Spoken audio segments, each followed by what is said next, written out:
Hi, it's Connor here. I'm here to inform you guys on the importance of Alexander the Great to world history. So let's get started.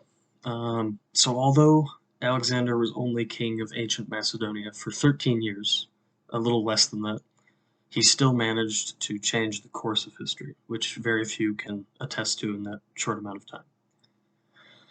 So at the relatively young age for the time, which was 20, he ascended to the throne of Macedon.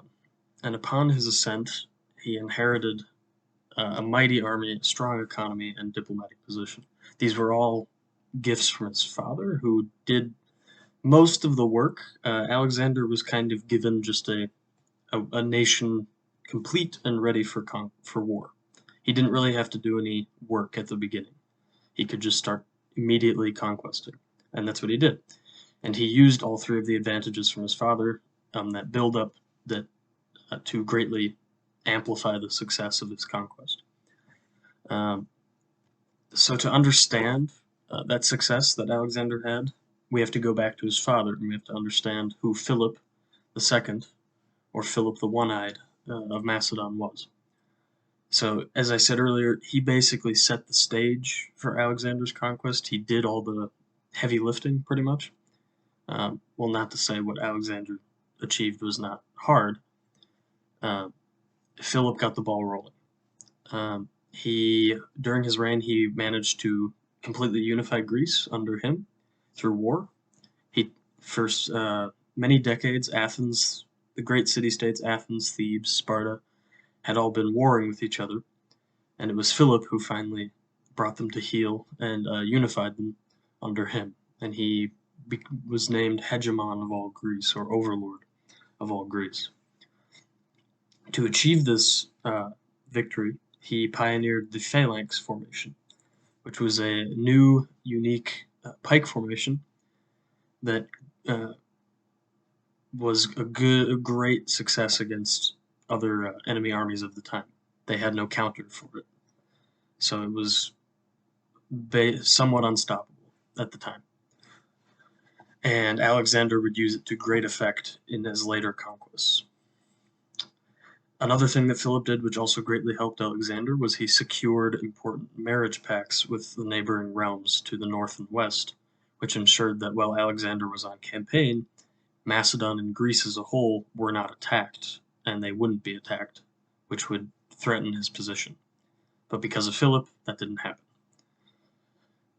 So, what Philip ultimately did for his people in his 46-year reign as king was great enough on its own, but pales in comparison to what Alexander gave them in just 13 years.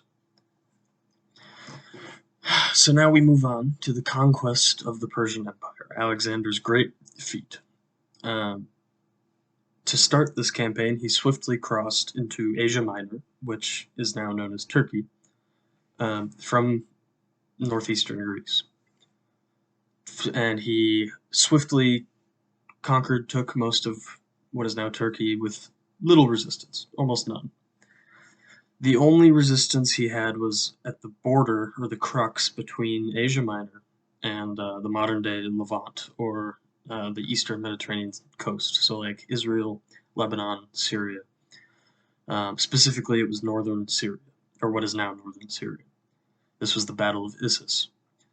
Uh, Alexander swiftly defeated a coalition of satraps in that battle, and on doing so, he was able to swiftly take Egypt and the Levant with no resistance. In Egypt, he was crowned pharaoh and worshipped as a god, which did nothing to help his ego. And after Egypt, he marched to the heart of the Persian Empire at Gaugamela, which would become his most famous battle, where he defeated Darius III, the King of Kings of Persia, and Darius, on his defeat, fled and then was murdered by his own nobles. As this happened, the Persian Empire, which had existed for 200 years up until that point, collapsed and was completely absorbed into Alexander's realm.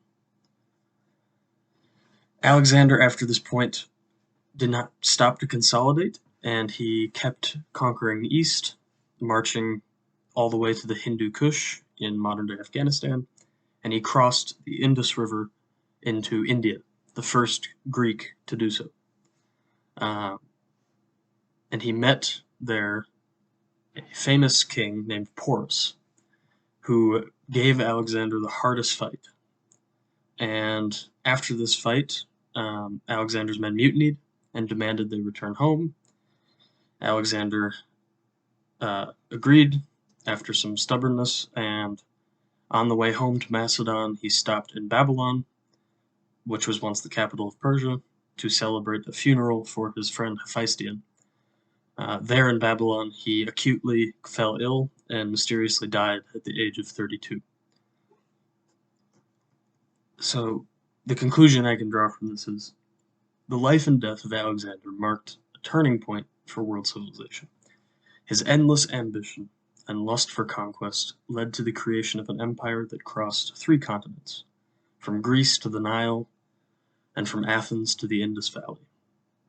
During these conquests, the ancient Greek religion and culture was spread to all the lands of his empire, and subsequent historical records show a rising Greek lingua franca in both language and arts, which would persist until the rise of the Roman Empire almost 3 centuries later. Thank you. Hope you guys learned something. Thank you.